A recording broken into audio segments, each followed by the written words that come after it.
¿Cómo les ha ido? Más o menos, ya, ok. Bueno, más o menos ya saben también cuál es la tónica de la evaluación. La facultad me exige unas preguntas de elección múltiple con 4 posibilidades. Pero también hay otras preguntas más complejas, ¿no? Que las vamos a empezar a hacer a partir del segundo y tercer examen, que básicamente no son de elección múltiple, sino son con verdadero y falso, y las otras son a partir de un caso clínico, ¿ya? Entonces, estén más o menos advertidos. ¿Por qué? Porque no todas van a venir como ha venido este examen. Ya las preguntas van a cambiar un poco. Se está tratando de que estén siempre dirigidas al razonamiento, no solamente la parte de memoria, ¿ya? Que quiere decir que si se dijo en la clase un porcentaje, pues ya, ok, se marca A, B, C, D, ¿no? Si está el porcentaje ahí. Pero esas son preguntas que pueden ser donde ustedes usan mucho más memoria, ¿no? Vamos a hacerle un caso clínico y a partir de ese caso clínico ustedes tienen que razonar para responder las preguntas, ¿no? Y viene una tras de otra, ¿no? Generalmente son un ciclo de 4 preguntas o 5, de acuerdo al caso, ¿ya? Bien, me dijeron que hicieron la clase finalmente de bariátrica, ¿no? Vamos a reforzar algunas cositas, ¿no? Si es que hubiesen más preguntas para estandarizar sobre todo la evaluación. Voy a hablarles de cáncer de esófago y después vamos a hablar sobre intestino. Ya está pendiente la clase de cáncer gástrico, probablemente sea el jueves en la noche. Y con eso estaríamos terminando esta primera parte, complementando el día miércoles. El día miércoles tienen ustedes disponibilidad desde la tarde, ¿cierto? Dijeron que toda la tarde la tienen libre. ¿Están de acuerdo? Sí. ¿Es así, no? Si la tienen libre para a partir de las 3 de la tarde, para cerrar ya totalmente este capítulo y para que tengan la evaluación ya y no retrasarnos, ¿ya? Bien, vamos a hablar un poquito de cáncer de esófago, perdón. Es una patología pues muy infrecuente, ¿no? Solamente 2 a 5% de todas las neoplasias en mayores de 50 años. Hay una predisposición, ¿no? Con enfermedades previas como la calasia, los divertículos que vimos nosotros, el de Senker por deslizamiento y el síndrome de Plaber-Wilson, ¿no? También está asociado a antecedentes de esofagitis, ¿no? Hay una enfermedad previa, que es el esófago de Barrett, así es, que se considera incluso lesiones premalignas, ¿no? Cirugía gástrica anterior y en personas con esta patología. El proceso irritativo persistente y prolongado. ¿Qué factores están asociados al mismo? Etilismo, tabaquismo, bebidas con temperatura extrema, reflujo gastroesofágico y acalasia. El tomar café, por ejemplo, se ha demostrado que no está relacionado directamente con la frecuencia de cáncer de páncreas o cáncer gástrico, sino el que tomen la bebida a temperatura extremadamente caliente, ¿no? Porque eso va a hacer microlesiones que finalmente, o quemaduras que finalmente pueden hacer que el paciente empiece a cambiar el epitelio, ¿no? Los síntomas principales del paciente con cáncer de esófago son la disfagia, una disfagia progresiva, que primero empieza con una disfagia a sólidos, después a semisólidos y a líquidos. Se entiende porque es un tubo, ¿no? Un tubo relativamente delgado, y en la ingesta de los alimentos pues tienen dificultad al pasar. Por eso causan disfagia, que viene pues, el término quiere decir dificultad para deglutir. Pérdida de peso a consecuencia del primer síntoma y anemia también a consecuencia del primer síntoma, ¿no? Entonces todo está relacionado con los síntomas de disminución de la ingesta progresiva. ¿Qué factores predisponentes pueden haber? Como les mencionaba, comidas calientes, también dieta rica en especies. Especies, estamos hablando de ajíes, ¿no? Mucho en México, en nuestra población también, pero no se ha demostrado una relación directa, ¿no? Entonces no es que el ají amarillo les va a causar esto, o el páprica, cualquiera de ellos, ¿no? En general se menciona que las especies como tal pueden causar esta irritación. Desde la pimienta hasta otro tipo de especies, ¿no? Ingesta de alcohol y tabaquismo sí. Y la localización puede ser pues en la proporción de lo más común es en el tercio medio inferior. Todas las neoplasias digestivas van a tener una frecuencia mayor en el epitelio de transición, ¿no? Por ejemplo, el cáncer de recto, obviamente la transición del epitelio epidérmico con el mucoso. Y acá también, ¿no? La transición del epitelio mucoso del esófago con el estómago. ¿Por qué? Porque hay un cambio de la acidez, ¿no? Y obviamente no hay una protección con las glándulas mucosas, ¿no? No están preparadas para ello. Entonces, por eso en el tercio medio e inferior, sobre todo, son las más comunes. El cáncer de esófago, vamos a hablar un poquito de la historia, la forma, cómo vamos a la historia clínica, vamos a diagnosticar la esofagoscopía y el esofagograma. Antes se hacía mucho esofagograma, que es una serie radiológica superior, ¿no? Para ver si es que hay estrecheces o no, pero ahora se está utilizando con mucha mayor frecuencia la endoscopía digestiva alta. Aquí tenemos el esófago Barrett, ¿no? Miren cómo hay ya ulceraciones pequeñas con signo de sangrado y también pues las placas que se van pigmentando con una degeneración de la mucosa, ¿no? No es una mucosa plana, ¿no? Sino ya tiene una serie de cambios, ¿no? Con edema, placas blanquecinas, ¿no? Y ulceración a veces. En la serie esofágica superior se ve esta que se llama el corazón de manzana, ¿no? Que hay una estrechez, ¿no? Que va a representar un crecimiento a nivel del esófago, ¿no? En algunos casos el paciente ya con cáncer de esófago avanzado puede venir con tos, una tos persistente, ¿no? Debido a que por contigüidad puede irritar no solamente la parte nerviosa, sino de la zona del mediastino y también de los pulmones, ¿no? ¿Qué estudios nos ayuda para estratificar? Es decir, no para diagnosticar, sino para saber qué tan avanzado está el cáncer. La tomografía de tórax, la ultrasonografía transesofágica, se está utilizando muchísimo esto, sobre todo en estadios precoces.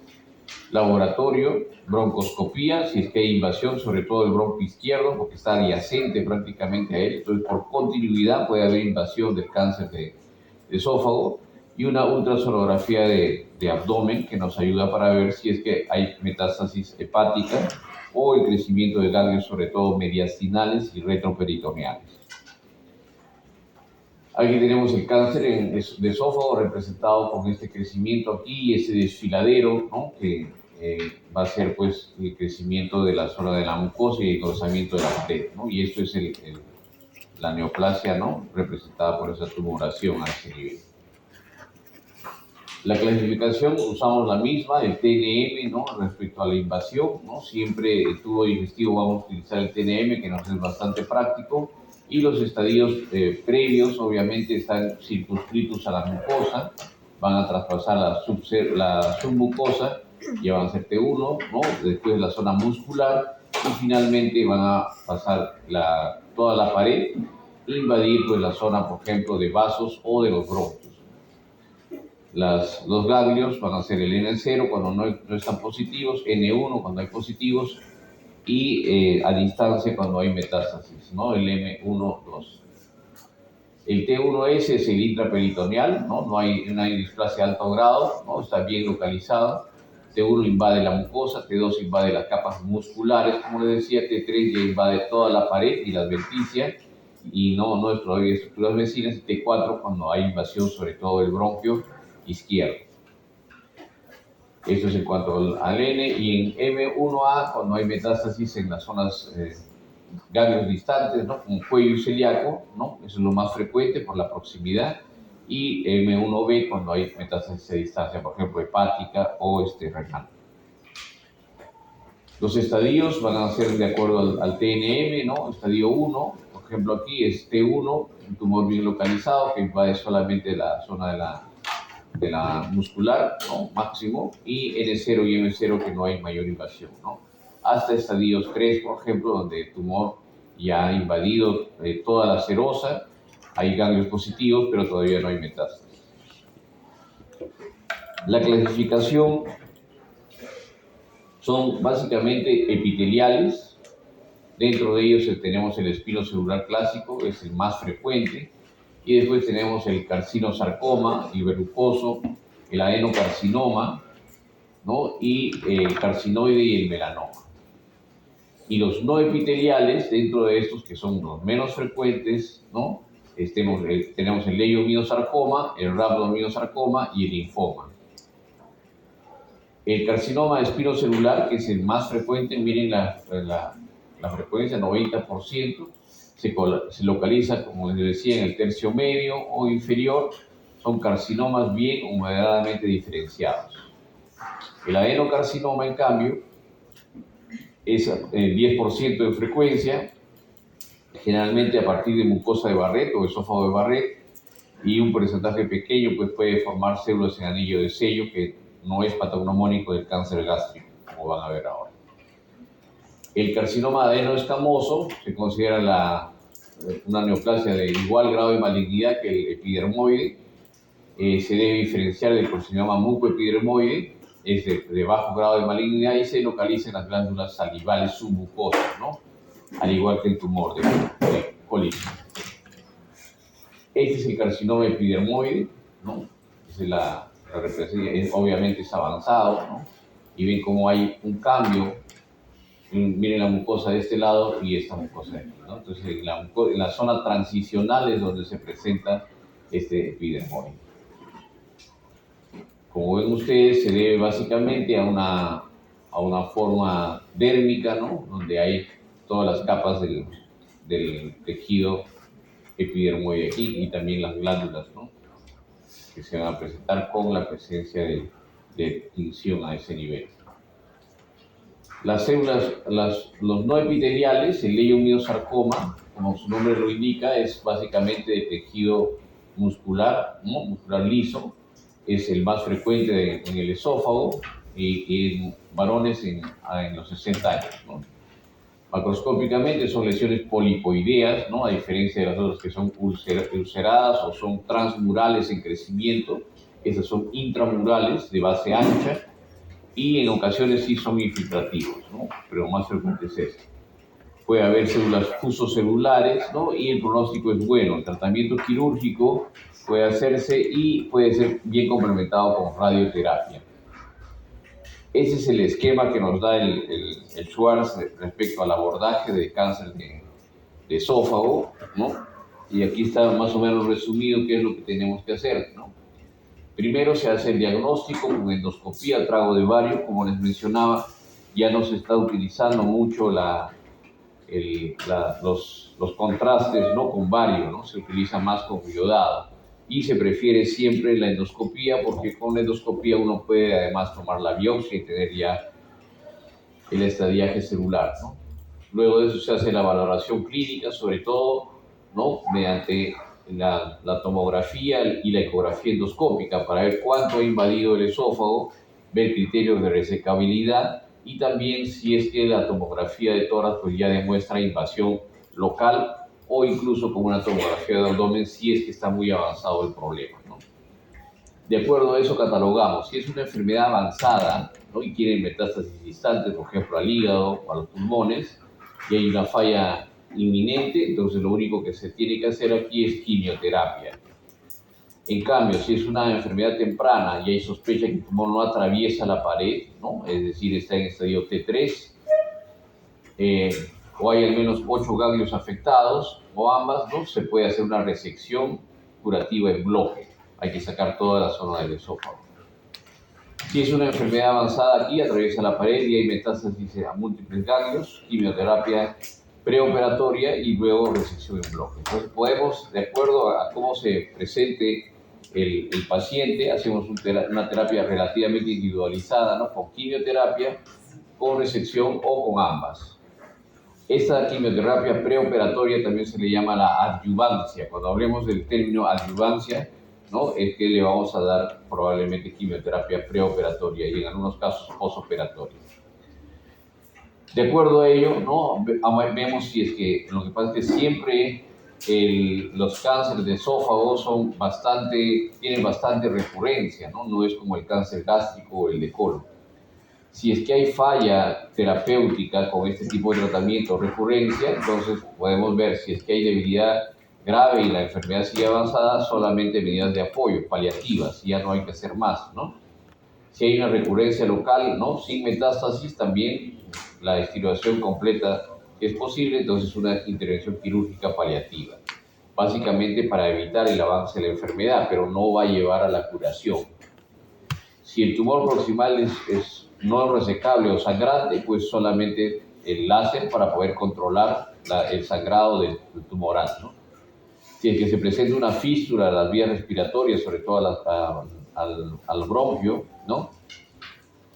Y el tumor es no resecable, solamente hay que hacer una prótesis para evitar pues falla de ambas cosas, ¿no? Tanto del tracto digestivo y también de la parte respiratoria. Si en cambio hay metástasis a otros órganos sin recurrencia local, entonces hacemos quimioterapia para dar el tratamiento sistémico.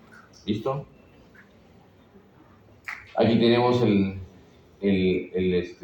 esófago, ¿no? Y esta es una forma de hacer la resección para poder hacer la sustitución del esófago. Una vez que reseca el esófago, uno puede sustituir este tejido, este tubo no digestivo, porque si no el paciente está condenado a una gastrostomía o una yeyonostomía de alimentación.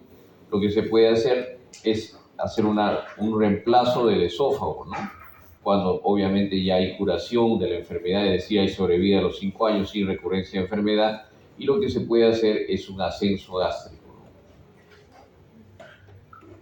Miren, ese es el ascenso gástrico, lo que se hace es sección del esófago, perdón, del estómago, y se tuneliza el estómago por la curvatura mayor, y de esa manera se hace un nuevo tubo, en este caso gástrico, pero a partir un tubo esofágico a partir del estómago, y finalmente se lleva esto.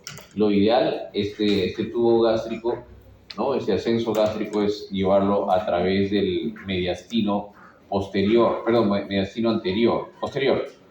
Pero si es que no se puede hacer, entonces se tiene que hacer un ascenso retroesternal a través del tejido retroesternal. La mejor opción es utilizar el abordaje transmediastinal o del mediastino posterior. Eso se puede hacer laparoscópico también. El ascenso gástrico, esta es la tunelización por el mediastino, miren cómo se va a llevar todo el estómago aquí, seccionado con sutura mecánica, se hace un túnel. Lo importante aquí es la vasculatura. Puede hacerse ascenso de colon, puede hacerse ascenso de yeyuno, pero lo que va a ser el punto crítico de esta patencia o viabilidad del ascenso gástrico, del reemplazo del esófago, es la circulación, ¿no? Por eso utilizamos lo que es cámaras especiales de verde indocianina que nos ayudan a saber si es que hay una buena circulación macroscópica, ¿no? Y tiene que hacerse una anastomosis alta, lo ideal es una anastomosis terminal con la zona del esófago que prácticamente está muy cerca a la faringe, ¿no?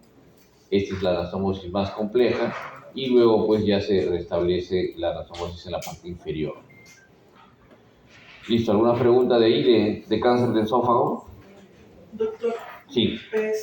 Por ejemplo, cuando después de hacer el ascenso gástrico, ¿cuáles serían las complicaciones que podría presentar un paciente o cómo sería su vida después de eso? O sea, al momento de comer, de alimentarse, ¿hay una complicación? Lo que se trata es de devolver por la funcionalidad del tubo digestivo, ¿no? La principal complicación, como les mencionaba, las complicaciones inmediatas son la isquemia del tejido, ¿no? Y tienes que retirar nuevamente el esófago, ¿no? El nuevo esófago. Y las complicaciones tardías son la estenosis, que se puede tratar con dilataciones, ¿no? Pero una vez consolidada la anastomosis, sobre todo la esófago y con el reemplazo gástrico, ¿no? La verdad es que no son cirugías que nos lleven a un éxito en un porcentaje alto, ¿no? Ese es el gran problema. Gracias. Creo que se ha desconfigurado porque ya no responde aquí. Voy a sacar ya.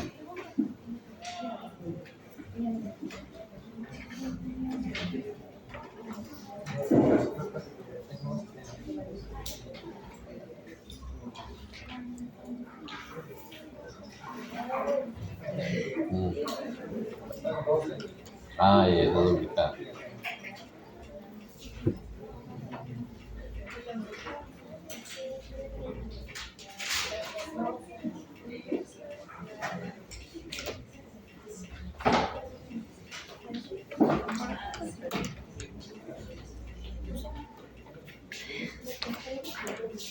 Sí.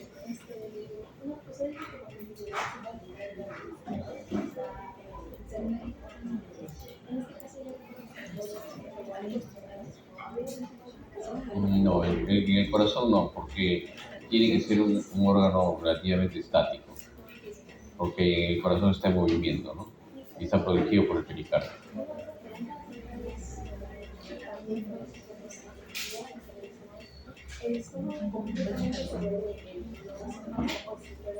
No, sí, queda el estómago.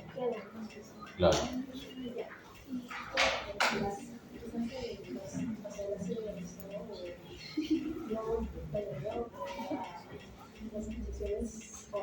No, la mucosa del estómago se protege mucho mejor porque es solamente saliva.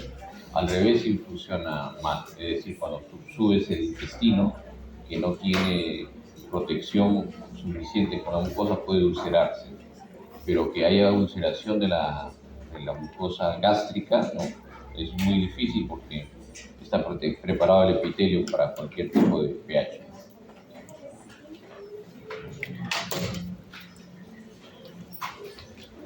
Más o menos el ascenso gástrico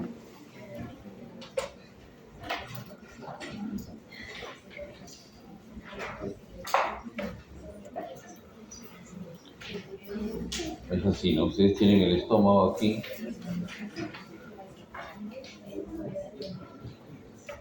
Y lo que ustedes tienen que hacer es seccionar. Seccionan aquí y les va quedando esto.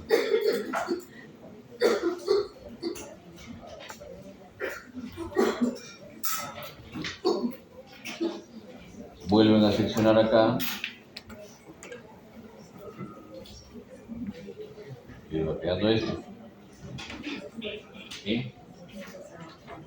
Entonces, esa tunelización hace que la parte vascular, que está dada por las arterias aquí, saben, la gástrica izquierda, entonces este estómago se va a tunelizar, ¿no? Queda así y finalmente puedes ascender de esa manera y después aquí haces ya la anastomosis en la zona del esofágico. Eso funciona muy bien cuando es transmediastinal, ¿no? O sea, aquí. Pero cuando es retroesternal, generalmente se prefiere hacer la transposición de colon, que no tiene muy buenos resultados, ¿no? Pero esas son las formas de reemplazo.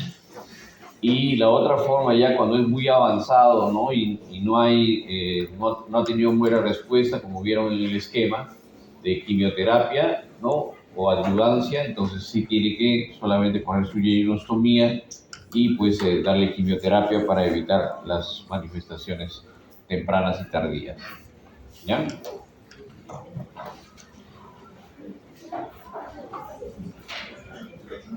Bueno, eso lo vimos en la clase pasada. Los grupos ganglionares ya los van a ver ahora con el doctor Lo, ¿no? Que es el especialista en cáncer gástrico.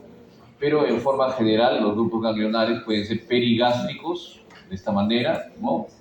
Derecho 1, izquierdo 2, izquierdo 3 en la curvatura menor, 4 a este nivel, y aquí se divide en 4A, en esta curvatura mayor, la parte superior, y 4B, la curvatura menor.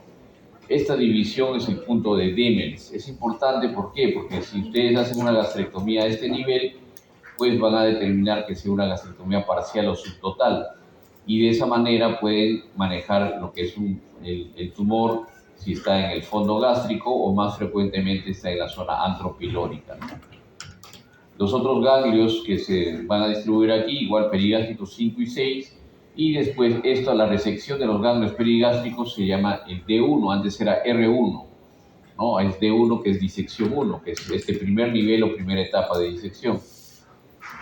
Y el D2, ya les va a explicar probablemente el doctor con mayor detalle, pero está en el grupo 8, que es la zona, y el grupo 12, que es la zona de la hepática, y el grupo 11 y 10, que es la zona periesplénica, del hilio esplénico, perdón, no de la periesplénica, del hilio esplénico, y la zona 9, donde el nacimiento del tronco celíaco, ¿no? Esto es importante porque la disección de estos ganglios van a dar el estadio de la enfermedad, ¿no?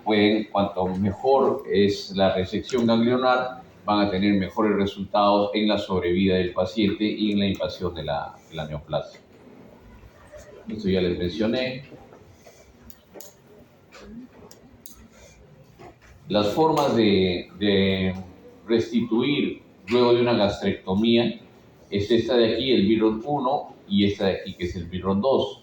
El VIROD 1 se está utilizando, prácticamente se usa muy poco, ¿no? Y aquí lo que se hace es una resección, tiene que ser una gastrectomía parcial, ¿no? O una antrectomía, ¿no? Es solamente de esta parte inferior. Y lo que se tiene que hacer es, este es el duodeno, hacer una maniobra de coger, liberarlo y tratar de que el duodeno llegue hasta esta zona. En algunos casos se puede hacer como un alargamiento intestinal, eso se llama podia, para poder hacer una anastomosis de este tipo, término-terminal. ¿Ya? No es lo mejor, ¿no? Porque tiene puede tener mucho reflujo, ¿no? Biliar, recidiva, ulceración de la zona de la anastomosis y obstrucción o complicaciones tempranas como dehiscencia, ¿no? El VIROD 2, en cambio, el muñón duodenal se cierra completamente en uno o dos planos, dependiendo de la técnica, y se enlaza, ¿no? Esta es la zona duodenal, el marco duodenal. A partir de la cuarta porción ya es el yeyuno, ¿no? Después del ligamento de Treacy. Se sube el asa yeyunal y se anastomosa de forma lateral con el estómago, ¿no? O sea, aquí no hay continuidad, ¿ven? Aquí la continuidad está dado, pero entre la anastomosis esófago-gástrica. ¿Qué complicación puede presentarse acá? A ver, por lógica, ¿qué pasaría en esta anastomosis? La acidez. La acidez, así es, la acidez, y puede darse úlcera de boca anastomótica. Otra complicación que puede tener este VIROD 2, ¿cómo está la presión intraluminal hasta acá? ¿Elevada o está normal o baja? Tiene que hacer todo el peristaltismo duodenal, vencer la angulación del ángulo de Treacy y ascender hacia la zona de la podia, ¿no? A la zona de la anastomosis. Muchas veces, ¿no? El paciente puede tener reflujo biliar, puede haber desde dehiscencia de el muñón de la duodenal hasta pues lo que se llama un síndrome de retención, ¿no? Son los síndromes post-gastrectomía. Entonces lo que se hace muchas veces cuando se saca la parte del antro es hacer una vaguectomía también. ¿Para qué? Para permitir pues que la acidez disminuya, uno de los mecanismos, y otro, se tiene que utilizar pues parte de no la zona antral, sino subir un poco más para que no haya tanta acidez y la motilidad esté preservada. En algunos casos se puede hacer la unión entre esta asa y esta otra, ¿no? Esta se llama un Brown complementario. El Brown complementario, o sea, un VIROD 2 más Brown complementario, es básicamente para procurar un tránsito acelerado a este nivel, pero tiene la gran desventaja de que el contenido intestinal de alguna manera protege la boca anastomótica. Teniendo Brown complementario no hay nada que proteja la boca anastomótica y esta mucosa puede tener mayor frecuencia de ulceración y sangrado. ¿Listo? ¿No? Entonces no se olviden que siempre que haya una gastrectomía, el estómago funciona como un reservorio, sí, pero también tiene funciones hormonales, como los van a ver ustedes ahora, y también tiene funciones de digestivas para propulsión, ¿no? Entonces, si ustedes sacan el píloro con una antrectomía, están sacando gran parte del mecanismo de propulsión o vaciamiento gástrico. Cada 4 horas, pues, se contrae nuestro píloro y evacúa el estómago. Si ustedes le quitan esto y no hacen ninguna técnica quirúrgica que dé cierta cercanía a la fisiología normal, entonces van a tener estómagos de retención, van a tener pacientes que tienen sensación de llenura precoz, pacientes que son vomitadores, etcétera, etcétera, ¿no? Entonces lo que se hace aquí es un virus 1, como les decía, o el virus 2 que ya se los había descrito. Bueno, el cáncer gástrico lo van a ver el día jueves, pero en líneas generales pues, es una patología bastante frecuente, ¿no? La mortalidad siempre está elevada, prácticamente es un marcador de salud pública, ¿no? El diagnóstico de cáncer gástrico en las ciudades o países donde la frecuencia es alta debe tener un programa, ¿no?, que les ayude a hacer un diagnóstico precoz, porque si ustedes no tienen diagnóstico precoz, evidentemente lo que van a hacer es tener una neoplasia que va avanzando cada vez más y los diagnósticos tardíos pues tienen un pronóstico mucho peor, ¿no? En Latinoamérica, quinto lugar en los tumores malignos, es más frecuente en varones que en mujeres y está relacionado con estos elementos, ¿no? Factores ambientales, factores genéticos, definitivamente hay oncogenes de por medio, y existe pues una relación muy directa con infecciones por Helicobacter pylori.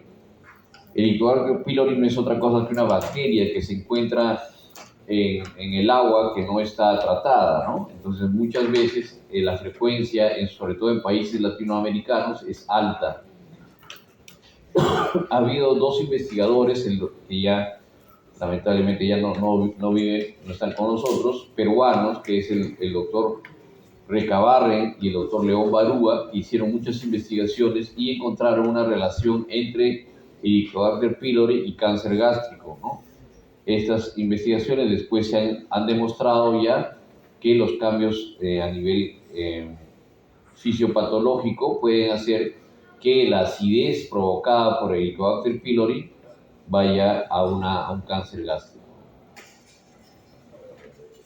Bueno, la etiología ya les había mencionado, ¿no? Eso les va a dar en detalle al doctor. Pregúntenle mucho, sobre todo de la parte actual de cómo se trata el cáncer gástrico y la relación que tenemos con estos químicos, ¿no? Como les decía, el Helicobacter pylori es el más importante, ¿no? Y está relacionado con cáncer gástrico.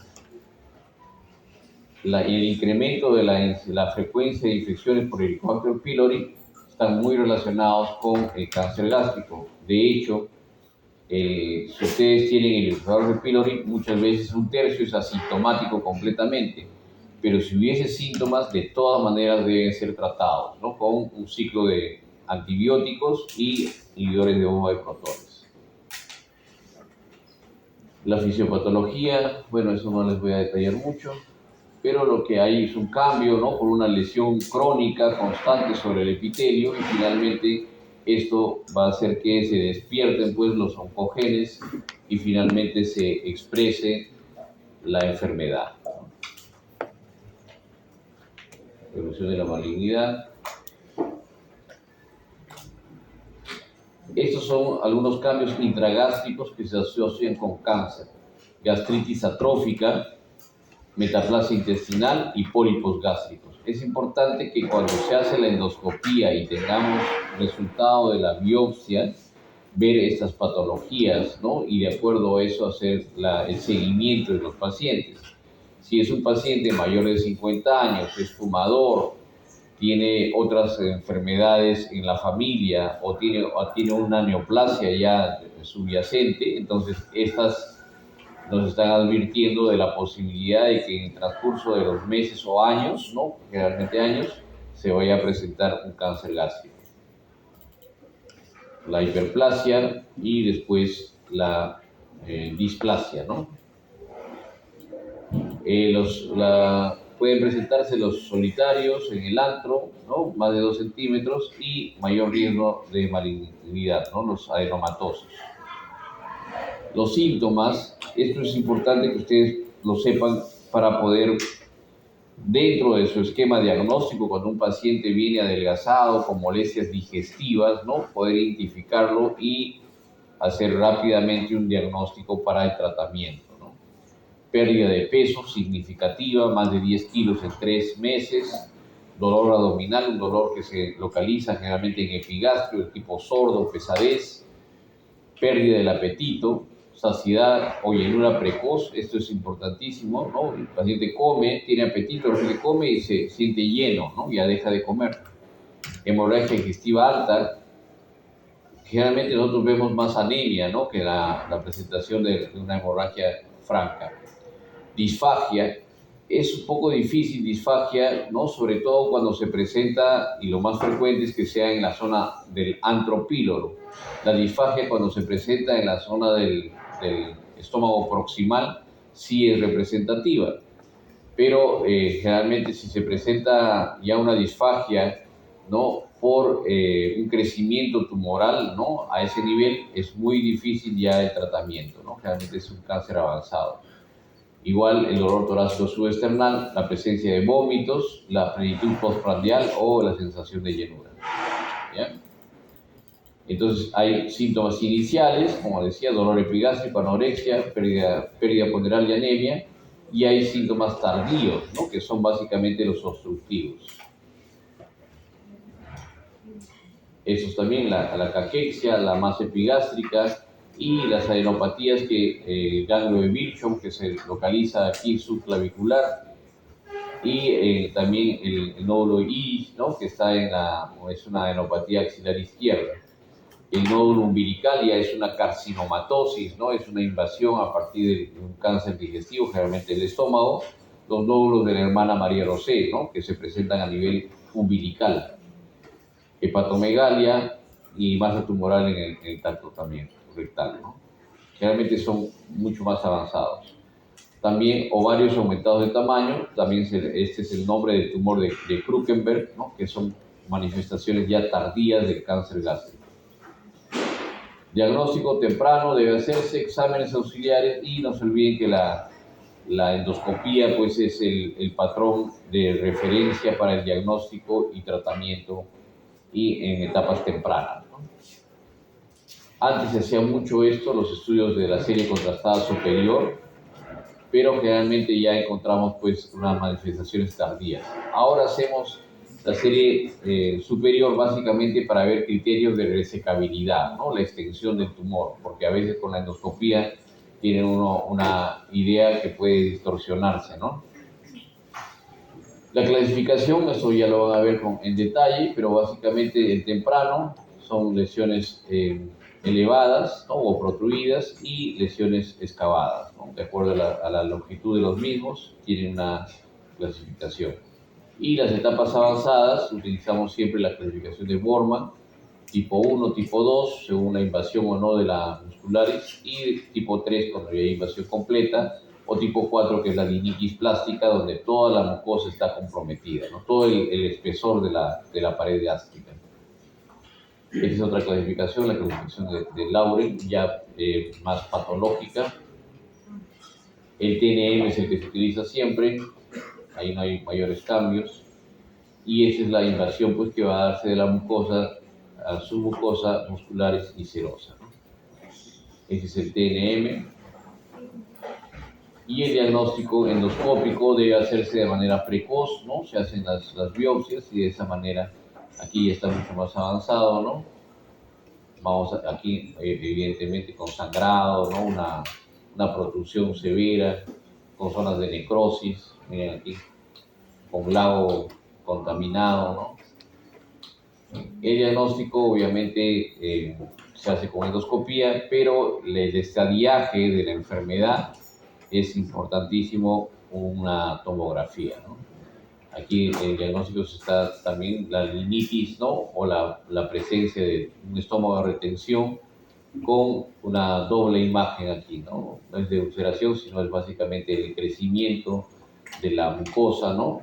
Engrosamiento muy diferente del resto, ¿no? Y aquí la presencia de un tumor que es fácilmente visible, ¿no? La endoscopía, la ecoendoscopía se está utilizando muchísimo, ¿no? Para el diagnóstico precoz, ¿no? Tanto de cáncer esofágico, como les mencioné, como también del cáncer a nivel del antropílogo, ¿no? Porque a esos niveles donde se estrecha la luz, ¿no? Nos puede ayudar para sobre todo ver la invasión que tiene eh, transmural o también a otros órganos adyacentes, ¿no? Qué tan grueso está y qué tanto ha invadido. Este es el diagnóstico con marcadores tumorales, ¿no? Ya les va a mencionar el doctor. Y el diagnóstico diferencial tiene que hacerse con todas estas patologías. ¿Listo? El tratamiento, siempre la cirugía en el tracto gastrointestinal es la piedra angular del tratamiento médico, ¿no? Tratamientos endoscópicos o quimioterapia, ¿no? O terapia paliativa de alguna manera no van a curar la enfermedad. Entendiéndose como curación de la enfermedad es la sobrevida sobre los 5 años de esta patología, ¿no? Brindar sobrevida ahí.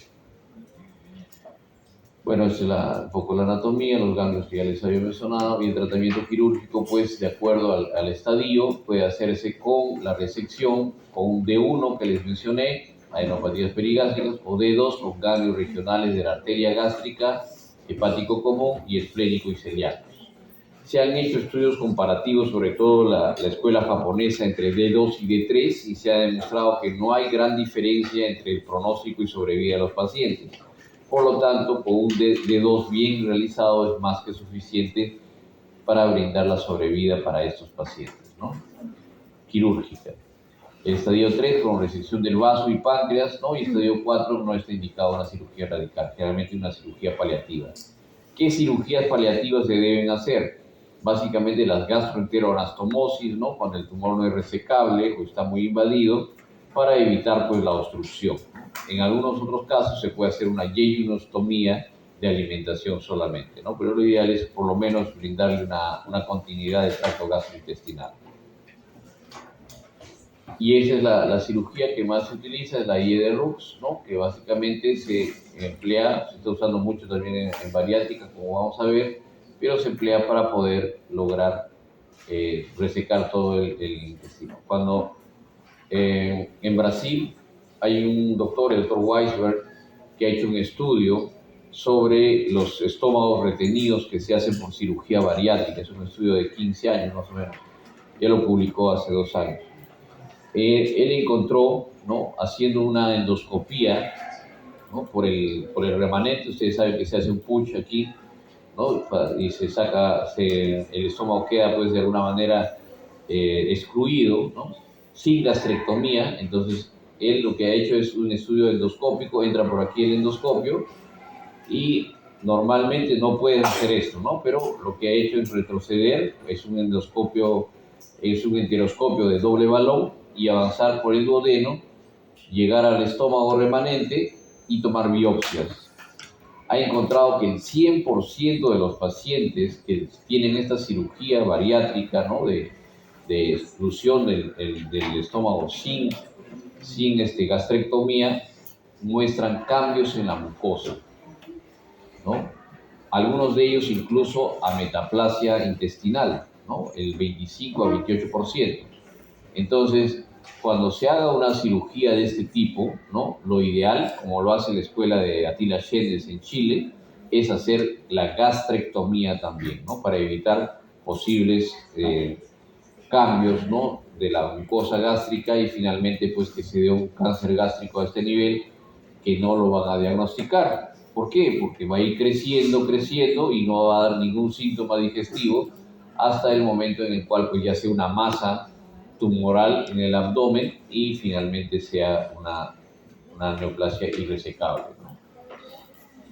Esa es la gastrectomía que les decía, ¿no? Una gastrectomía de la zona subtotal, ¿no? Miren, cuando la tumoración está en la curvatura menor, con una reconstrucción tipo Billroth 2, y esta es una gastrectomía total, ¿no? Se excluye desde la zona de la incisura alveolaris, todo el estómago hacia la zona duodenal, se cierra el duodeno y transmesocolon, ¿no? Por debajo del colon, se sube una asa intestinal para hacer la Y de Rux, ¿no? Entonces hay Billroth 1, que se usa muy poco, Billroth 2 y la Y de Rux. La más fisiológica es esta Y de Rux, o sea, prácticamente ahora todas las gastrectomías subtotales o totales se reconstruyen con Y de Rux, ¿no? Incluso las parciales. Listo, tratamiento endoscópico, eso no lo vamos a ver porque... Y la terapia adyuvante básicamente con la quimioterapia, ¿no? En algunos casos se puede dar quimioterapia, ¿no? Con muy buena respuesta previa o adyuvancia previa a la cirugía y luego hacer la cirugía de gastrectomía y darle quimioterapia complementaria, ¿no? Funciona muy bien en cáncer de estómago, pero mucho mejor en cáncer de colon. La adyuvancia preoperatoria. La prevención, más o menos ya les había mencionado, y los estadios finales de cáncer. Esto lo van a hacer con el doctor Lowe el día jueves. Yo les pido no se pierdan esa clase y pregúntenle bastante al doctor. El doctor es especialista en cáncer gástrico, está en España varios años y ha hecho también en el Instituto Nacional de Enfermedades Neoplásicas.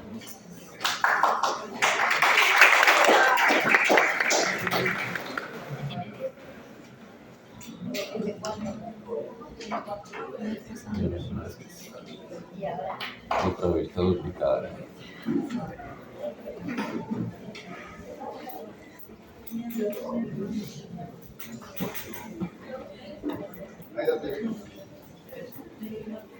Vale, ya.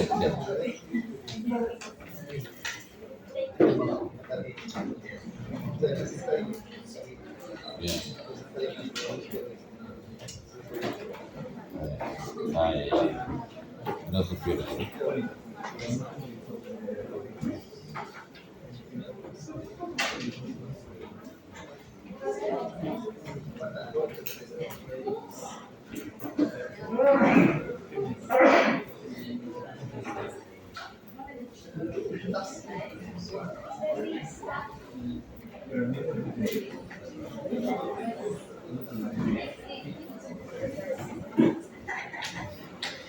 Vamos a hablar del intestino delgado, ¿no? De las patologías más frecuentes, pero tenemos que conocer, ustedes han hecho, ¿cómo le llaman? Histoanatomía del intestino delgado, creo, ¿no? ¿Sí? ¿O no? ¿Sí lo hicieron?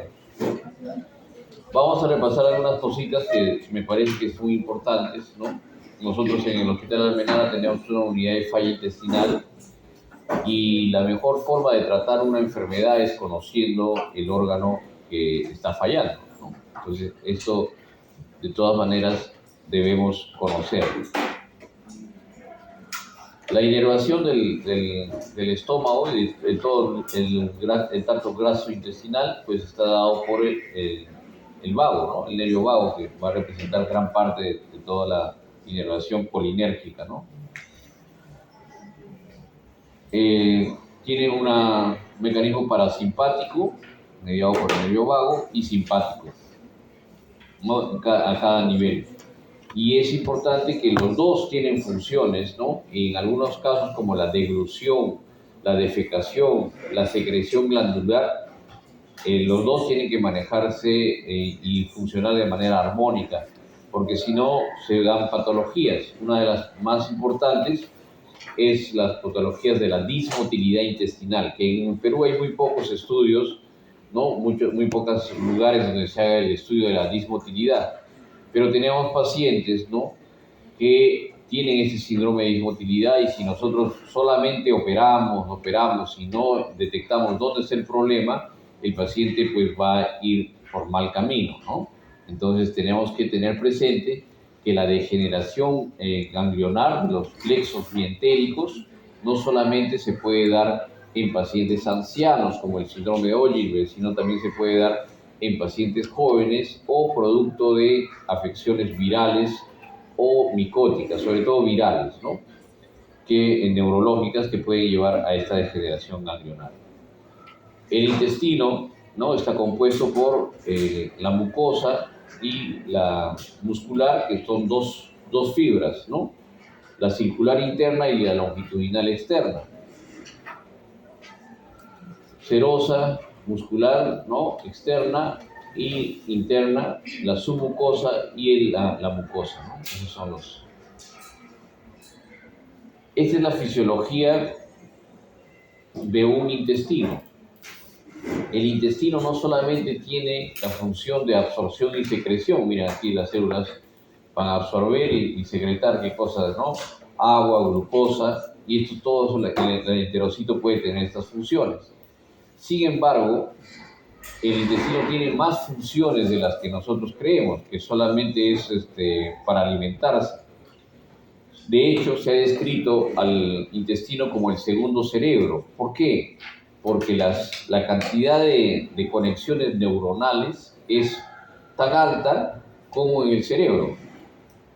Estas conexiones neuronales y el estímulo de los nutrientes, ¿no?, sean azúcares, grasas o proteínas, triptonas, ¿no?, van a hacer que su estímulo en la mucosa va a generar no solamente la función absortiva y de secreción glandular, sino que además va a estimular hormonas, ¿no?, como el péptido IgE, como el GLP-2 o teduglutide, que ahora tenemos ese fármaco, y estos a su vez van a tener una función sobre la vasculatura, ¿no?, esplácnica, y también sobre la regulación de otras partes del intestino. Y hay una serie de feedbacks positivos y negativos que se establecen como los reflejos gastrocólico, gastroentérico, colocólico,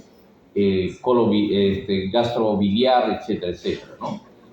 Pero también tiene una conexión, miren que el péptido IgE también tiene un estímulo, ¿no?, de retroalimentación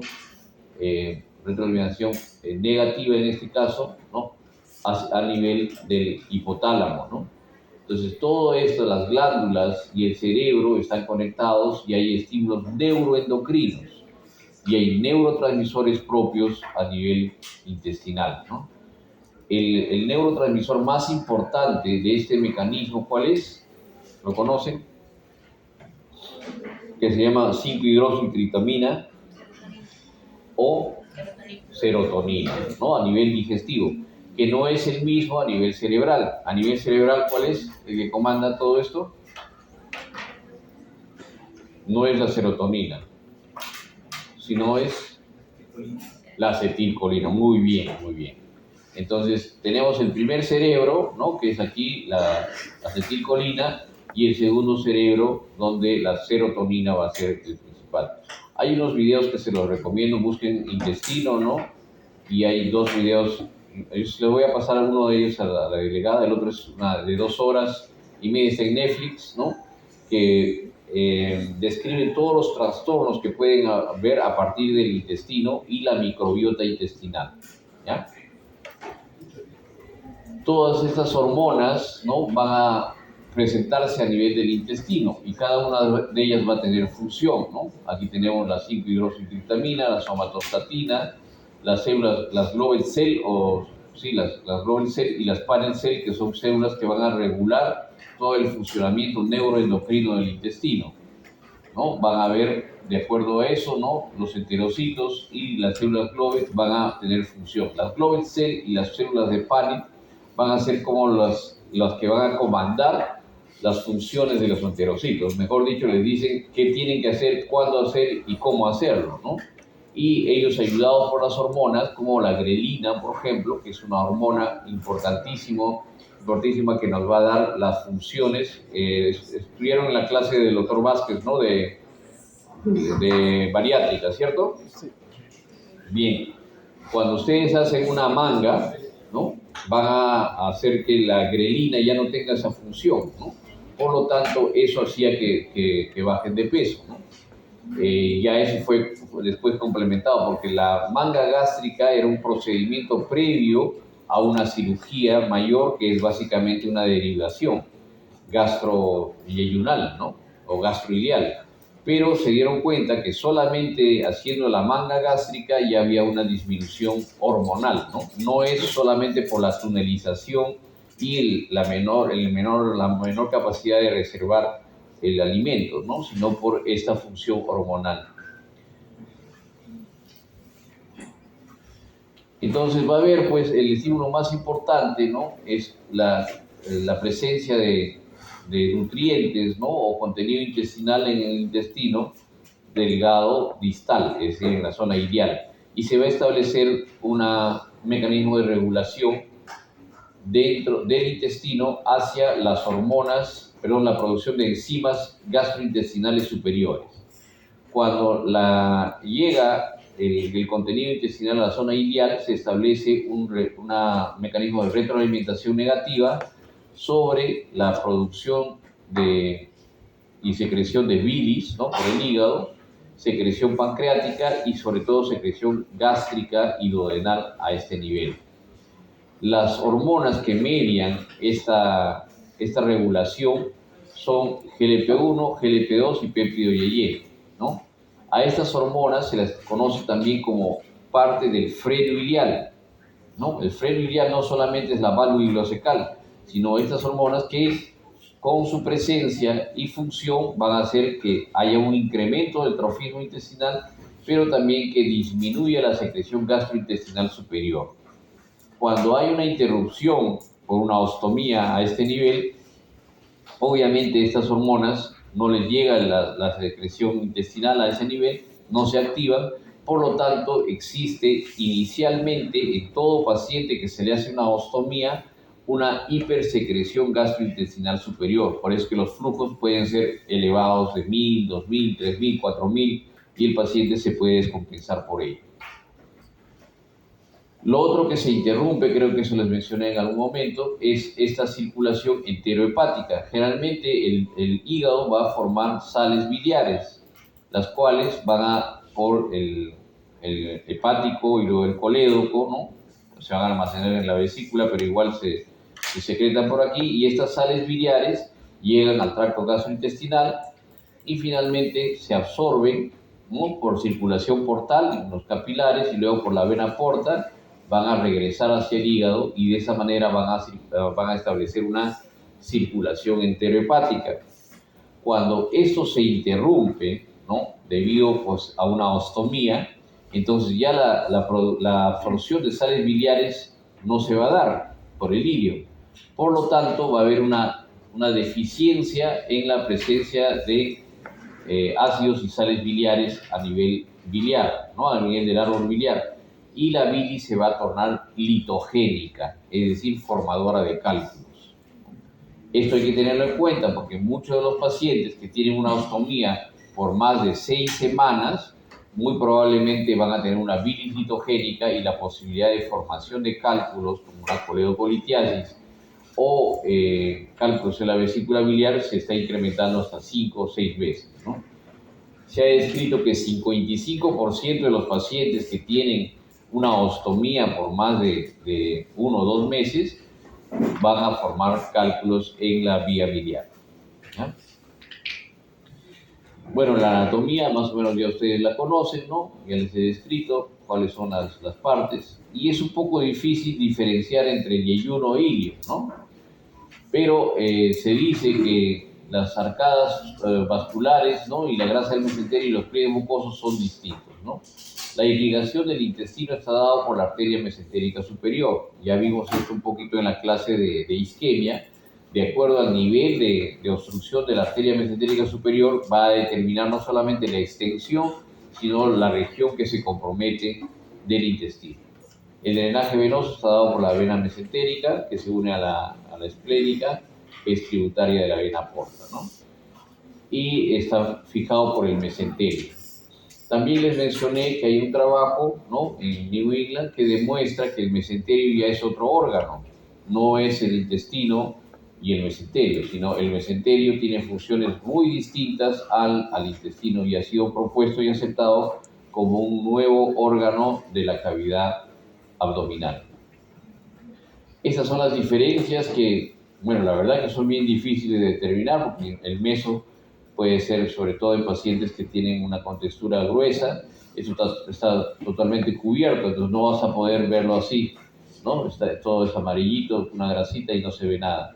Pero si la distribución es de esta forma, probablemente es el Y1, que son básicamente magistrales, ¿no? O sea, viene de aquí y de aquí empiezan a tener las ramificaciones directamente de la zona de la arcada arterial.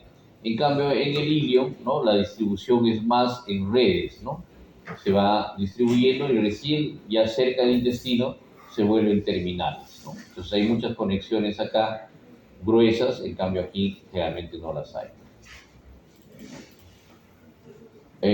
Bueno, esto de la anatomía, sí, ya saben que los ganglios de la arteria entérica inferior, y ya les expliqué lo del simpático y parasimpático, ¿no? Esta es la irrigación, es de la arteria mesentérica superior, y de acuerdo a su nacimiento, si es en el ostium directamente de la aorta, y el bloqueo es a ese nivel, obviamente va a comprometer todo el intestino y la zona del colon derecho y parte del transverso, ¿no? En cambio, si es que va bajando, se va haciendo más distal, obviamente el compromiso es segmentario. La histología es, no les voy a mencionar, ustedes ya lo saben, solamente recalcar pues que la mucosa del enterocito va a tener una distribución, ¿no?, que permite un cambio de enterocito de 3 a 5 días. Se pierden esas células y se vuelven a formar. Y las funciones del enterocito, el mismo enterocito a nivel del borde del cepillo, son totalmente diferentes que las funciones del enterocito en la cripta, ¿no? De hecho, cuando hay una resección intestinal masiva, empieza a hacer cambios, ¿no?, en la formación, y la tasa de recambio es mucho más rápida y la función absortiva puede incrementarse, que está dada a este nivel. ¿Qué células tenemos en el tracto gastrointestinal? Los enterocitos absortivos, que es la principal función, las células mucosas, caliciformes, células M, enteroendocrinas, las células de Panet, ¿no?, y las células indiferenciadas, o las células que se llaman las células madre, ¿no?, o matrices. Esa es la histología. Estos son los global cells, justamente tienen ese nombre de global cell porque son en forma de globos. Perdón. La motilidad va a estar dada pues en el duodeno, ¿no? Hay un cambio por la secreción de ciertas hormonas, ¿no?, que van a dar el peristaltismo y van a dar procesos de segmentación y peristalsis, como vamos a ver aquí, que van a hacer que el contenido no solamente se mezcle, sino se tenga una dirección en la propulsión, ¿no? Una parte se relaja y otra parte se contrae, de tal manera que va haciendo que el contenido intestinal, ¿no?, del lumen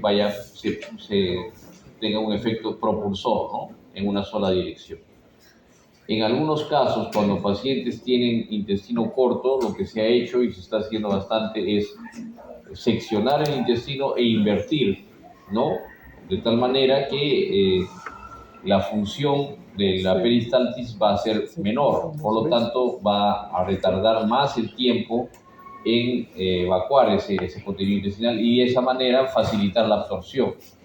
Sin embargo, en el tiempo, en los meses o años, ¿no?, nuevamente empieza a tener un marcapaso intestinal como el que se diseñó, y por lo tanto invierte completamente y otra vez empieza a funcionar en la misma dirección, en una sola dirección, ¿no? Ya no hay. La contracción puede ser segmentaria, en capa circular, y se va mezclando el alimento, ¿no? Y la peristáltica es básicamente las contracciones menos coordinadas, ¿no?, en las zonas de las paredes. Como les decía, las principales funciones del intestino son las de digestión y absorción, pero también existe una función inmunológica que está mediado por el GALP, que es el sistema de inmunidad celular más poderoso de nuestro organismo. También va a haber una función neuroendocrina y va a haber una función endocrina y paracrina, ¿no?, a nivel del intestino. Entonces, no es solamente una función la que se pierde cuando perdemos el intestino, son 4 funciones. La principal son la absorción, ¿no?, de todo este contenido intestinal, ¿no?, que se da en saliva en volúmenes tanto como 1,5 litros, gástrica 2,5 litros, bilis desde medio litro hasta 800, secreciones pancreáticas del intestino, y todas estas secreciones se tienen que absorber, ¿no? Finalmente, pues el producto son de 300 a 500 centímetros cúbicos, y el intestino grueso, el colon, es el que tiene la mayor función absortiva de agua, ¿no? El resto es para los nutrientes. La absorción, esto ya lo conocen, ¿no? Puede ser por difusión pasiva, generalmente la que más es por facilitada, ¿no?, a través de asociados a glucosa, y es donde se absorbe la gran cantidad de nutrientes, ¿no?, sobre todo los micronutrientes y los macronutrientes en sus fases ya fraccionadas, ¿no? Aquí están los mecanismos de transmembrana, ¿no?, difusión facilitada, aminoácidos en base a difusión, y los ácidos grasos de cadena corta también en base a difusión. Es importante mencionar que lo que está dentro del intestino, en el lumen intestinal, no está dentro de nuestro organismo.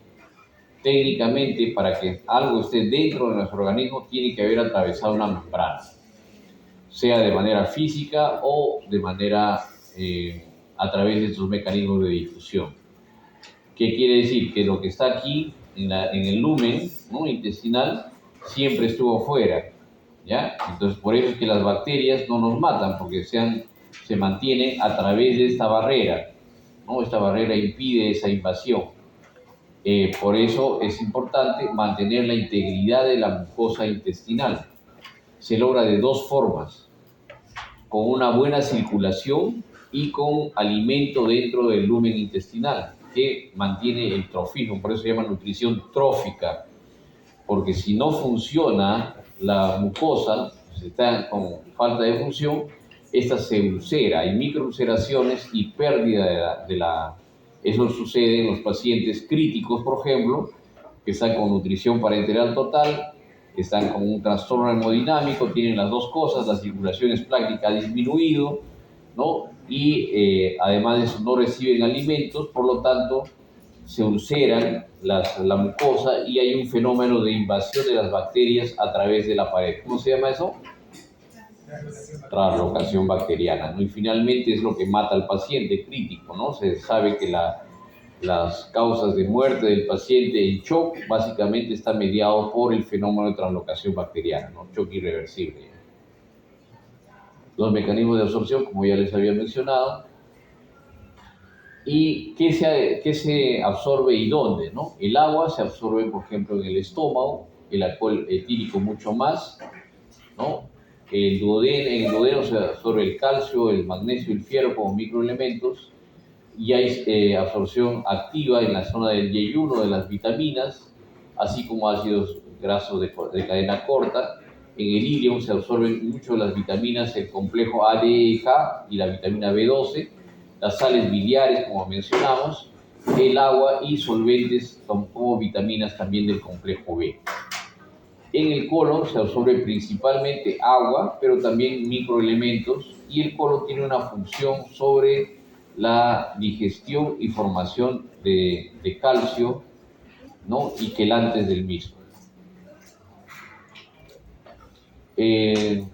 La parte de secreción, ¿no? La secreción puede hacerse a partir de la mucosa del intestino, pero también la secreción de las glándulas que están alrededor. ¿Qué glándulas tenemos? El páncreas, el hígado, y todas esas pueden brindar secreciones a ese nivel, ¿no? Esas son las criptas de Lieberkühn, ¿no?, que es del intestino delgado, los enterocitos según su ubicación, absortivos, la célula de Paneth, que básicamente va a tener funciones tróficas, células endocrinas, que pueden ser ML, ¿no?, que van a tener una función hormonal diferente, y las células de la mucosa, pues, que van a estar aquí arriba, ¿no? Tenemos mecanismos, por ejemplo, como las glándulas de Brunner, ¿no?, de las células que están ubicadas en la zona del duodeno proximal, ¿no?, generalmente entre la primera, no más de la segunda porción, y tienen funciones endocrinas que las vamos a describir a continuación. rápido nomás, ¿ya? Secretina, pues conductos pancreáticos, secreción, inhibe la liberación de gastrina, ¿no? Básicamente una secreción que da motilidad y es básica. Colecistocinina, ¿no? Es una hormona que va a contraer la vesícula biliar, ¿no? Y relajar el esfínter de Oddi, esencial para la secreción periódica de la bilis. El péptido inhibidor gástrico, como su nombre lo indica, va a inhibir pues la secreción, ¿no? Estimula la secreción de insulina y va a disminuir pues la secreción ácida por el estómago. El enteroglucagón, que se considera pues la hormona del OFF, o sea, estimula la secreción de todas las enzimas prácticamente, así como inhibir la motilidad intestinal, ¿no? El péptido inhibidor vasoactivo, que va a tener una inhibición de la secreción ácida, ¿no? Ya les expliqué el mecanismo de feedback, ¿no? A partir del freno iliac. La motilina, que va a tener una función sobre la motilidad del músculo liso intestinal. La bombecina, que también se aisló en la piel de la rana, pero tiene una función muy equivalente al péptido liberador de gastrina, ¿no? También se le pone como el productor del encendido, pero más es el enteroglucagón, ¿eh? Y la somatostatina, que es una enzima que se dice, así como el enteroglucagón era la del OFF, o sea que todas las secreciones se daban, la somatostatina es la del OFF, esa es la del OFF, apaga todo, o sea, todas las secreciones gastrointestinales disminuyen. Pero no se olviden que la somatostatina esta función de apagado de inhibir las secreciones está mediado por la circulación esplácnica. Por eso es que la somatostatina también se puede utilizar para disminuir el sangrado gastrointestinal superior, sobre todo cuando es por varices esofágicas o por úlceras, ¿no? Porque la circulación esplácnica disminuye. La neurotensina, que inhibe la secreción gástrica, y el péptido IgE, que tiene una función trófica intestinal, ¿no? Que es la principal, inhibe la secreción gástrica y pancreática, ¿no? Inferior. La función inmunitaria, como les decía, el GAL representa pues el tejido de inmunidad celular más potente del organismo. Por lo tanto, si ustedes sacan el apéndice sin mayor criterio, sacan el ilion, sacan el intestino, dicen, bueno, no, esto está malo, y entonces están llevando al paciente a un estado de inmunodeficiencia celular, sobre todo, ¿ya? Son los mecanismos de transmisión sobre la luz intestinal y cuáles son los mecanismos de regulación inmunológica. Y vamos a hablar un poquito de la patología quirúrgica.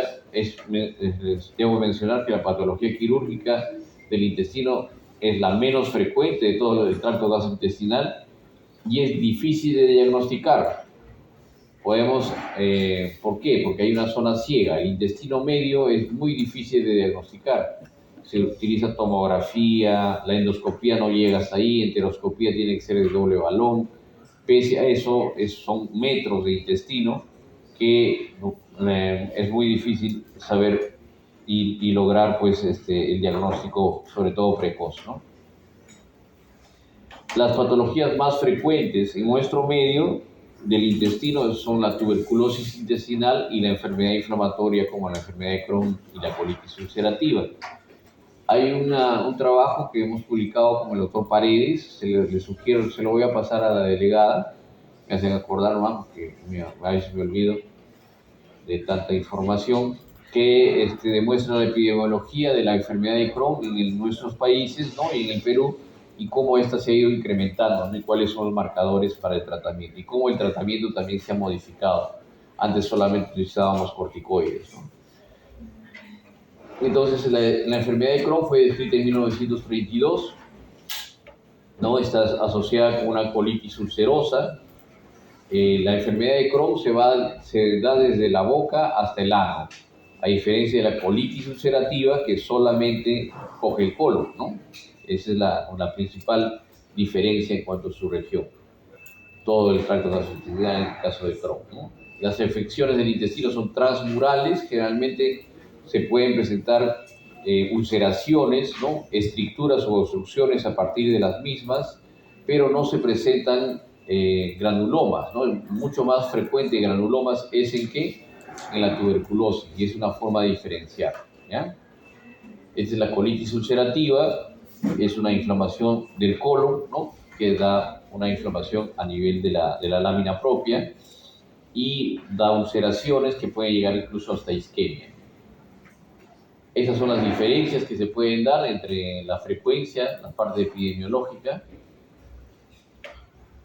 La etiología son muy parecidas, ¿no? Hay factores genéticos de por medio. El paciente que no tiene apéndice tiene mayor frecuencia, mayor riesgo de hacer ¿qué cosa? Eso les voy a preguntar en el examen. ¿Colitis ulcerativa o enfermedad de Crohn? Colitis ulcerativa, muy bien, ¿no? Entonces, eso, únicamente el tabaco, pues hay una influencia clara sobre la colitis, ¿no? Los mecanismos son muy similares, se suman factores ambientales con una predisposición genética. Antes se decía que era una enfermedad que solamente se daba en algunas poblaciones, ¿no? Sobre todo en cierto tipo de razas donde había mayor predisposición, pero ahora se sabe que se da a todo nivel, ¿no? Se suma la predisposición genética con los factores de ambiente, hay una activación a nivel de las células T, se forma una vasculitis granulomatosa, la producción de reactantes inflamatorios como las interleuquinas 1, 2, 6 y 12, esos activan pues las células endoteliales y formación y atracción de neutrófilos y monocitos y algunos mediadores pues como los eicosanoides y el oxígeno, ¿no? El superóxido, que finalmente van a causar el daño de la mucosa. Pero ese daño es crónico, ¿no? Y esa cronicidad da pues una enfermedad inflamatoria a ese nivel. La histología, ambos son transmurales, ¿no? Aquí generalmente van rápidamente a la parte vascular, con frialdad, ¿no? Friabilidad o fragilidad del mismo. En cambio aquí van y se centran en la mucosa, ¿no? En la mucosa y la pared. La clínica es muy similar, miren. La enfermedad de Crohn también tiene fiebre, dolor abdominal cólico, astenia, ¿no? Y pérdida del peso corporal. La colitis ulcerativa se diferencia, puede haber diarrea también aquí, pero hay dolor abdominal y la diarrea y la emisión de sangre generalmente se dan en estadios tardíos ya de la enfermedad. Los signos físicos también son muy similares, ¿no? Y las manifestaciones en ambas, ¿no? Pueden tener articulares, dermatológicas, orales, oculares, renales, hepáticas y sistémicas, ¿no? Hemos tenido casos de amiloidosis, ¿no? La amiloidosis, ustedes saben que es el depósito de amiloide a nivel del tejido, en este caso intestinal, por inflamación crónica. Algunos marcadores de la colitis ulcerativa, pues, desfavorables, ¿no? La existencia de síntomas articulares que se presentan a una edad temprana y tiene episodios graves, y el 10% pueden ir a un curso fulminante, ¿no? El megacolon tóxico. ¿Qué hay que hacer megacolon tóxico? Colostomía, ¿no? Una resección y colostomía. Muchos de los pacientes no sobreviven porque el compromiso vascular es tan repentino y brusco que el fenómeno de translocación bacteriana se da pues, en minutos o horas, ¿no? Y la invasión bacteriana pues, es fulminante, ¿no? Aquí hay algunos indicadores, sobre todo para la enfermedad de Crohn, ¿no? Para ver si es que hay los episodios, ¿no? Van haciendo que esto sea más grave o no. ¿Ya? Eso también ya lo han visto en gastroenterología, ¿cierto? Nosotros vamos a tratar la enfermedad de Crohn generalmente en las complicaciones. ¿Qué complicaciones se pueden dar? Fisuras, megacolon tóxico, riesgo más elevado de padecer cáncer colorectal, sangrado, perforación y obstrucción.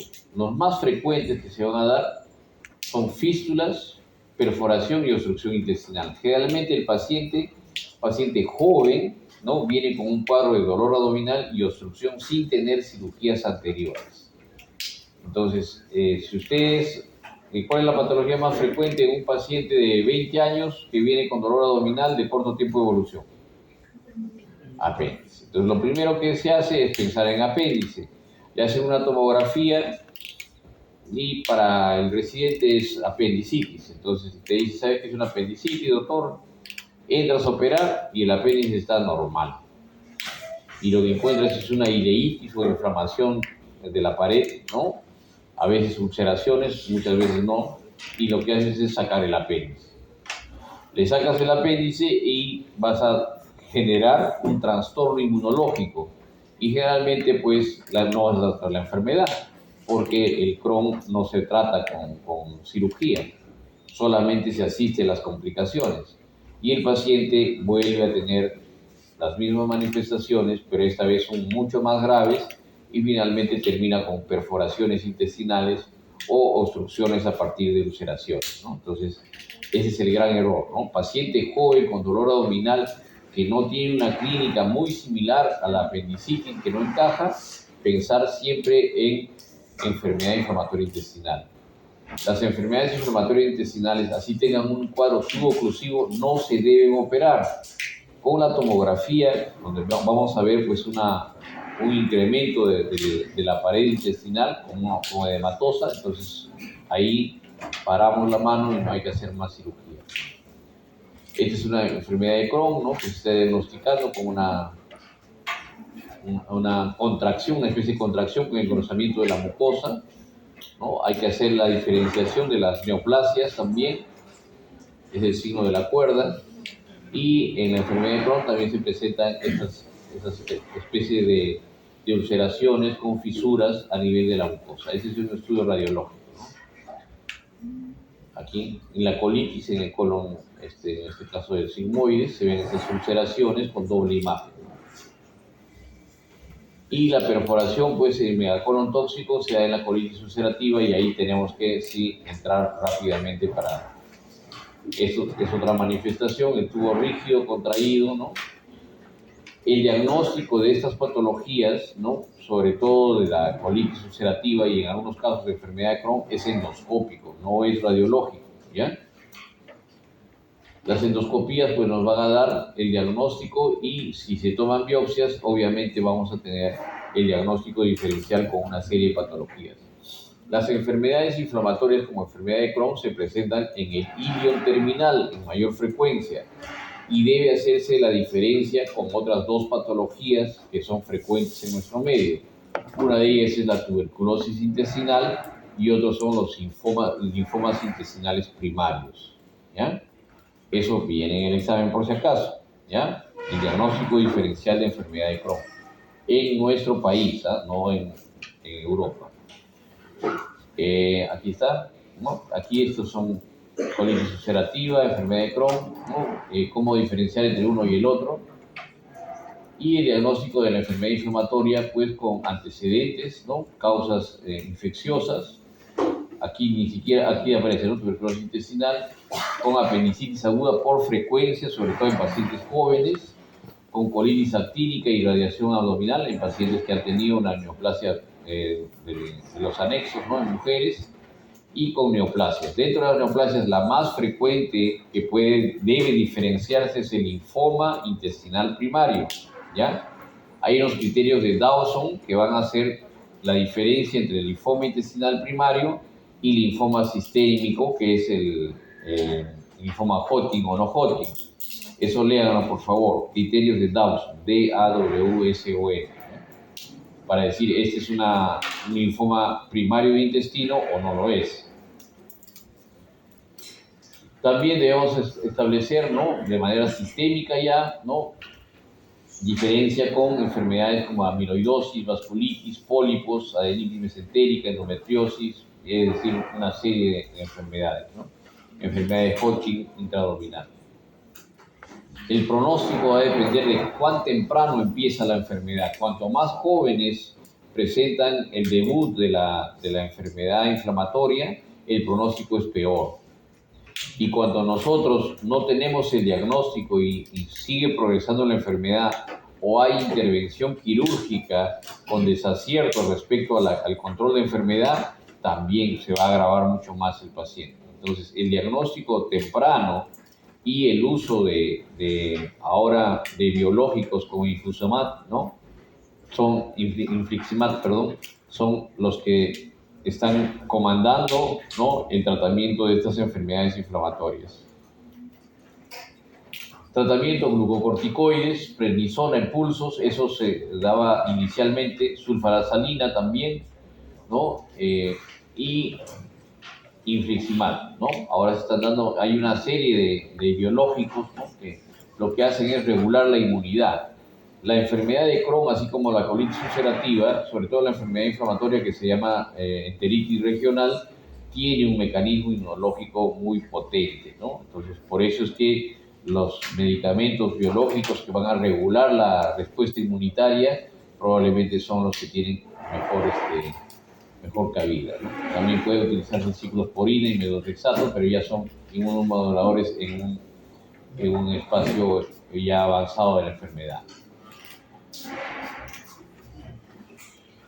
Hay patología quirúrgica intestinal frecuente, obstrucción intestinal ya la hemos visto en la primera parte, la diverticulitis también la hemos visto, isquemia también hemos visto, y dentro de las perforaciones intestinales sí es importante mencionar lo siguiente. Si nosotros tenemos un paciente que se presenta con perforación intestinal, la diagnosticamos por el dolor abdominal, el abdomen en tabla, neumoperitoneo, una evolución rápidamente a sepsis, a síndrome séptico y shock. Entonces puede deberse aquí a fiebre tifoidea, tuberculosis o linfoproliferativo. ¿Dónde se ubica es más frecuente la perforación? Ileal, en el ilio. ¿Por qué? Porque ahí es donde está la respuesta inmunológica celular. Entonces, a ese nivel, si no tenemos una perforación intestinal, tenemos que hacer el diagnóstico diferencial. ¿Cómo sabemos si tiene tuberculosis intestinal? A ver, aquí sí me ayudan porque... ¿Cómo? O sea, tenemos una perforación intestinal. Entonces yo quiero saber si es tuberculosis intestinal. ¿Qué preguntamos? ¿Qué investigamos? ¿Qué pruebas hacemos? A ver. Uno. A ver. Antecedentes. ¿Qué antecedentes? Tuberculosis en otras partes del cuerpo, muy difuso, ¿no? ¿Alguien más? Contacto, así es. Si hay contacto, o sea, tienes que tener un diagnóstico epidemiológico, ¿no es cierto? Que es el contacto. No es el habitual que en el trabajo, no, sino que realmente es un familiar, ¿no?, que puede infectarlo de tuberculosis. ¿Qué otra cosa más buscarías en la clínica? A ver. Baja de peso, ¿qué más? ¿Qué más? Todos, ¿no es cierto? Más de 2 semanas. Ok, y bacteriológico, ¿qué haríamos? ¿Qué buscamos? Diagnóstico epidemiológico, clínico y bacteriológico. ¿Cómo buscamos? Sabemos si tiene tuberculosis o no el paciente. No. ¿Cómo? ¿Había alguien de ustedes? No. Esa es la parte clínica. O sea, estamos viendo si que tiene primero tuberculosis. ¿Cuál es la tuberculosis más frecuente? Pulmonar, ¿ok? ¿La tuberculosis intestinal es primaria o secundaria? Secundaria. Así es. ¿Por qué? ¿Qué sucede? Nosotros tragamos el bacilo de Koch y ese bacilo de Koch en el esputo se va a instalar en el ilio y ahí va a producir la tuberculosis intestinal secundaria. ¿De acuerdo? Hay alguna tuberculosis primaria y mucha menos frecuencia. ¿Producto de qué germen? ¿Cuál? Mycobacterium. Abius, que se come la gallina. ¿Cómo que fue? Bovis. ¿Ya? Está en la leche de cabra, generalmente, ¿no? Entonces, eso es muy infrecuente. Lo más frecuente es que si ustedes tienen una tuberculosis intestinal, va a ser secundaria a un proceso respiratorio alto, a una tuberculosis pulmonar. Por eso lo que hay que hacer es el PK en esputo, la prueba de PPD, ver si hay antecedentes clínicos, ¿no?, o epidemiológicos de acuerdo a las manifestaciones. En eso sospechamos para una tuberculosis. Y si pensamos en un linfoma, en una enfermedad neoplásica, ¿qué tenemos que preguntar al paciente? A ver, La presencia de ganglios puede ser, pero si son ganglios a nivel del cervicales, axilares o inguinales, generalmente va a ser un linfoma sistémico. Por eso quiero que leas lo que son los criterios de Dawson, ¿no? Que no tiene ganglios, clínicamente no se encuentran, no hay ganglios mediastinales ni retroperitoneales, ¿no? Y la enfermedad está localizada solamente en el intestino. Pero, ¿qué nos puede hacer sospechar de un linfoma? Que es menos frecuente, dicho sea de paso, o enfermedad linfoproliferativa. ¿Cuál? Sangrado, dolor abdominal. Sangrado puede ser dolor abdominal, un cuadro obstructivo. Ya es un cuadro obstructivo y en pacientes jóvenes, ¿no? A diferencia de las neoplasias que se presentan en pacientes de edad más avanzada. Entonces, ahí ustedes piensan en linfoma intestinal primario. Y si le toman una muestra de sangre, ¿qué van a encontrar? ¿Linfocitos elevados? No. No encuentran linfocitos elevados. Por eso quiero que lean los criterios de Dawson. ¿Ya? Y se los voy a preguntar en el examen. Siempre caen ahí. Les pregunto, ¿tienen linfocitos elevados? Sí, a toque, presente. Ya, ahí se equivocan. ¿Ya? Y la fiebre tifoidea, obviamente, es una condición ya mucho más evidente, ¿no? Es básicamente por falta de atención primaria, ¿no? Generalmente el paciente tiene ya esa infección y ha estado dando manifestaciones y no ha sido tratado a tiempo y progresa pues a la invasión y la perforación intestinal. Cuando ustedes tienen una perforación intestinal, tienen que entender, y eso es importantísimo que tengan ese concepto, que la perforación intestinal no es otra cosa que la mayor expresión de daño lesional por la enfermedad. ¿Qué quiere decir? Que si se ha perforado, la úlcera ha atravesado, ¿no? Y el proceso fisiopatológico ha hecho que haya daño de mucosa, daño de muscular, daño de serosa y finalmente ha hecho una perforación transmural, vertiendo el contenido hacia la cavidad peritoneal. Si se presenta esto, probablemente solamente está perforado esa parte del intestino y esa es la única parte enferma o el resto también estará enfermo. ¿Qué dicen ustedes? Encuentran una perforación intestinal por cualquiera de estas enfermedades. ¿La enfermedad estará localizada solamente en la zona de perforación o el resto del intestino? Todo el intestino. Ese concepto, aunque ustedes no lo crean, es esencial cuando ustedes van a hacer un tratamiento quirúrgico. A ver, hay una perforación intestinal. ¿Qué van a hacer con la perforación intestinal de este tipo? ¿Le van a poner un puntito? ¿Le van a hacer una ostomía? ¿O van a complementar con el tratamiento médico de la enfermedad sistémica? ¿Cuál debe ser su actitud? Así es, pero aunque ustedes no lo crean, lo primero que hace un cirujano cuando ve una perforación intestinal ileal es ponerle un par de puntitos. ¿Y qué va a suceder? ¿Qué va a suceder con esos puntitos? Dehiscencia, exactamente. Dehiscencia, grafía, filtración y entramos en el ciclo de otra vez perforación. Otra perforación, ¿qué hacemos? Otro puntito y otro puntito y terminamos pues con un abdomen catastrófico. ¿Ya? Entonces es importante que ustedes sepan que la perforación de un intestino mediado por una enfermedad sistémica como la tuberculosis, la enfermedad de Crohn, la colitis o el linfoma, ¿no? Son estadios ya avanzados de una expresión de enfermedad sistémica de todo el intestino, no solamente de la parte que ustedes ven, ¿ya? Bueno, diverticulitis ya les he mencionado, ¿no? Las fases, los estadios, el 2 ha cambiado a 2A, 2B, según esta clasificación de Hinche, modificada. Y el tratamiento, de acuerdo a la diverticulitis, pues también se ha modificado un poco, ¿no? Estos 1 y 2 generalmente es tratamiento médico, en algunos casos percutáneo, pero todo puede ser con tratamiento médico.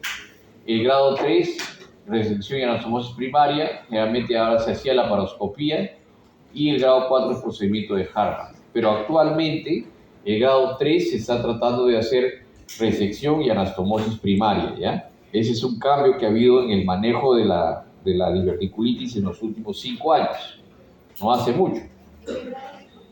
3. Antes en grado 3, perdón,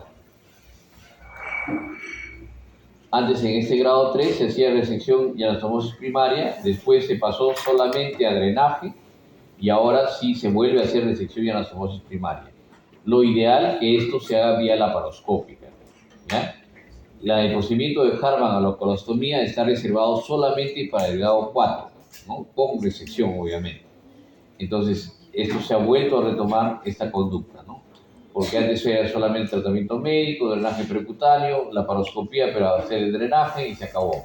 Se ha demostrado que los pacientes que se les hace el drenaje y no la resección del intestino, muy probablemente vuelven a tener otro episodio, ¿no? Entonces, por eso es que ahora la conducta es esta, ¿no? Siempre en grado 3 hacer resección y anastomosis primaria, pese a que hay cierto grado de contaminación. Otras patologías poco frecuentes, ¿no? Las neoplasias del intestino, ya les había mencionado, el adenocarcinoma, carcinoide, el GIS, ¿no? Hemos tenido un caso de un GIS, ya ahí les paso el video. Tuberculosis intestinal, que es poco frecuente en otras latitudes, porque eso es del libro de Schwartz, pero nosotros sí tenemos bastante tuberculosis intestinal. De hecho, es una de las, será la quinta causa en la unidad de falla intestinal, pero es bastante. En otros países no existe tuberculosis intestinal. Otro concepto, la tuberculosis intestinal es distinta a la tuberculosis peritoneal. La tuberculosis intestinal se produce por ingesta del bacilo de Koch y la instalación en el ilion distal. ¿Está bien?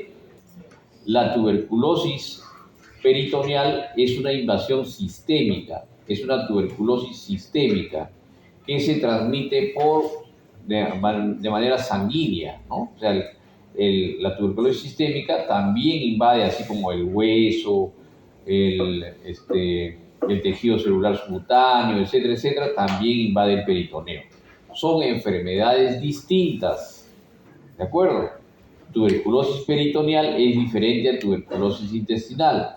No hablemos de tuberculosis enteroperitoneal, esa no existe, ¿ya? Son totalmente distintas. El tratamiento también, por lo tanto. Intususcepción, cuando pues generalmente existe una obstrucción intestinal. En los casos de intususcepción, que no es otra cosa que el intestino se remanga sobre sí mismo, ahí les voy a mostrar ese es el artículo de Meckel, ¿no? Esta es la intususcepción, ¿no? Que el intestino se va a remangar sobre sí mismo. Esta es una visión laparoscópica. Está en la portada del libro de Ciencia y Práctica de Cirugía Laparoscópica. Pero generalmente la intususcepción de intestino delgado en niños sí puede deberse a un problema sobre todo en la válvula ileocecal. Pero en adultos siempre va a haber un tumor de por medio. Por lo tanto, cuando ustedes encuentran intususcepción, no hay que sacar, ¿no? Perfecto, sino lo que tienen que hacer es resecar el segmento intestinal, porque en más del 90% de los casos está involucrado un tumor dentro del lumen intestinal. ¿Ya?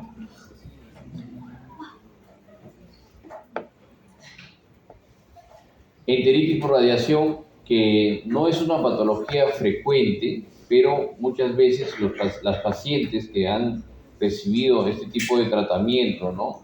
Radiación por enfermedades oncológicas o no, a nivel de los anexos, ¿no? Pueden hacer una enteritis por radiación y muchas veces se presenta con un cuadro obstructivo y uno quiere solucionar y realmente pues lleva al fracaso porque la pared está muy comprometida. El síndrome intestino corto y fístula intestinal lo vamos a ver en el último capítulo, ¿ya? Finalmente, el divertículo de Meckel, ¿no? Que es una formación, un rezago evolutivo, ¿no? Del saco vitelino, y este divertículo pues generalmente tiene células aquí dentro que pueden llevar a sangrado o por una especie de brida que se lleva hacia la persistencia de este divertículo hacia la pared, puede llevar a obstrucción. En cualquiera de los casos, sobre todo en el cuadro obstructivo, siempre debe resecarse el divertículo, porque muchas veces tiene tejido pancreático aquí, que puede degenerar o producir sangrado. El tratamiento del hallazgo de un divertículo de Meckel es la cirugía, la resección de ese segmento y la anastomosis. Ya no solamente sacar el divertículo. En algunos casos se puede hacer diverticulectomía si es que el paciente viene solamente con sangrado. Sí, se puede hacer un GIA. ¿No? Tuvimos un caso en la clínica de un joven que tuvo un sangrado de este tipo, pero solamente en ese caso. Esa es la frecuencia. El divertículo de Meckel, ¿se acuerdan de la regla del 2? ¿Ya? Su frecuencia es de 2%.